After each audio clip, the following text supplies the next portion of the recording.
जय काळसिद्ध. काय व्हायचं महाराजांच्या समोर प्रवचन करताना? आता आम्ही प्रवचन करतो ना सगळे, मग जसं काय आम्हाला वाटायचं की आम्हाला सगळं मिळालं. एकदा प्रवचनकार झाला की त्याला वाटतं ठीक, माझ्यासारखं आता कोणीच नाहीये, सगळं आत्मा परमात्मा परब्रह्म परमेश्वर सगळं सगळं मला मिळालं.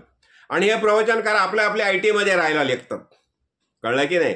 मग महाराज म्हणायचे क्या ह्यामध्ये कठोपनिषदामध्ये एक जो श्लोक आलेला आहे ना, नायमात्मा प्रवचने न लभ्यो न मेधया न बहुना श्रुतेन यमे एव वैशृणुते तेन लभ्यो तस्यैष आत्मा विरुणते तनु स्वाम. आणि ह्या श्लोकावर मी बऱ्याच वेळाला महाराजांसमोर विवरण करायचो. काय काय सांगितलं त्यांनी?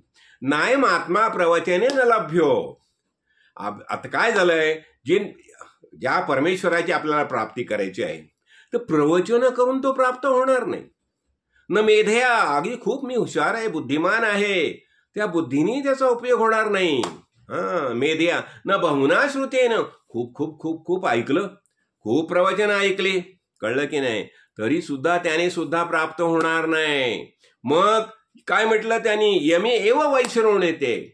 जो भगवान जेव्हा त्याचं हे करतो ना, खूप नाही म्हणजे स्वीकार कर लेत आहे. वैष्णवते म्हणजे स्वीकार करतो. जेव्हा भगवान आपला स्वतः स्वीकार करतो ना, तेव्हा तो काय करतो? स्वतःच दाखवतो, त्याचं स्वतःचं रूप प्रगट करून दाखवतो. त्याच्या संदर्भात मी एक गोष्ट नेहमी सांगायचो. एक धनवान आहे, धनवान, आणि त्याच्या तळघरामध्ये भरपूर हिरे मोते सुवर्ण सगळं दागदागिने वगैरे सगळं आहे. आता समजा आता आपल्याला ते जर सगळं बघायचं असेल तर काय करायला पाहिजे?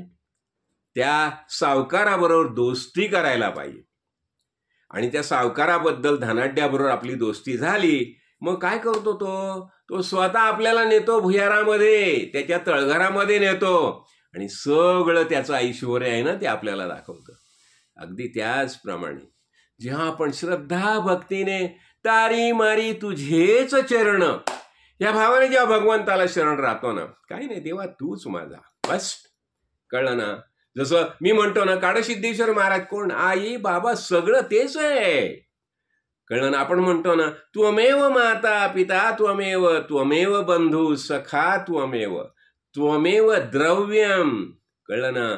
आणि सगळं त्वमेव सर्व मम देव. असं जेव्हा ह्या भावाने जेव्हा आपण सद्गुरूला शरण राहतो, म्हणजे आपल्या मनाचा वेगळेपणा आपण ठेवतच नाही.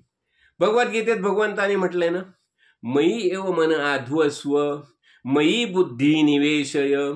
तुझं मन माझ्या मनाला मिळव, तुझी बुद्धी माझ्या बुद्धीमध्ये मिळव, आणि बस अशा पद्धतीने अर्जुना तू युद्ध कर.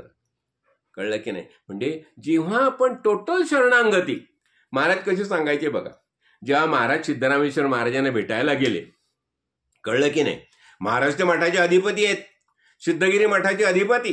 कळलं ना? केवढा मोठा मान, केवढं मोठं स्थान. पण नुसतं अधिपती होऊन काय उपयोग? त्यांना ते ज्ञान प्राप्त झालेलं नव्हतं. आणि जेव्हा ते सिद्धरामेश्वर महाराजांच्या भेटीला गेले तेव्हा त्यांनी पाहिलं सिद्धरामेश्वर महाराजांना, आणि तुमच्या मार्फत का होईना मला ते ज्ञान प्राप्त होऊ दे, ती स्थिती प्राप्त होऊ दे, असं म्हणून मी टोटल पूर्ण शरणांगती पत्करली आणि राजा झालो, असं महाराज सांगायचे. का? कारण हा सगळा भाव निघून जायला पाहिजे. तारी मारी तुझेच चरण. कळलं ना? जेई जगा धाकुटे होई जे तई जवळी का माझी. लहानात लहान व्हायला पाहिजे. अहो त्या पोट घाशा मुलाला बघा, उचलायला आई स्वतः वागते, पण तो ठक ठक ठक करत चालायला लागला तर ठीक आहे, चालू दे आपल्या आपल्या गतीने, असं होतं. म्हणजे आपण काय करायला पाहिजे? आपल्याला त्या भगवंताची प्राप्ती होईल काय? तस्यैष आत्मा विवृणते तनु स्वाम. तर तो आत्मा जो आहे, परमेश्वर परमात्मा आहे, स्वतःचं रूप स्वतःच उलगडून दाखवतो. कधी? आपण आपला स्वतःचा काय थोरपणा परासांडी जे व्युत्पत्ती अवघी विसरीजे सगळा थोरपणा सोडून देतो, डिग्र्या सोडतो, आणि लहान मूल होऊन जेव्हा त्याला शरण जातो ना, तेव्हा तो त्याचं खरं स्वरूप प्रगट करतो. कळलं की नाही? आणि ह्यासाठी आपण तसं लहान मुलंच व्हायला पाहिजे. जय काळसिद्ध, जय काळसिद्ध, जय.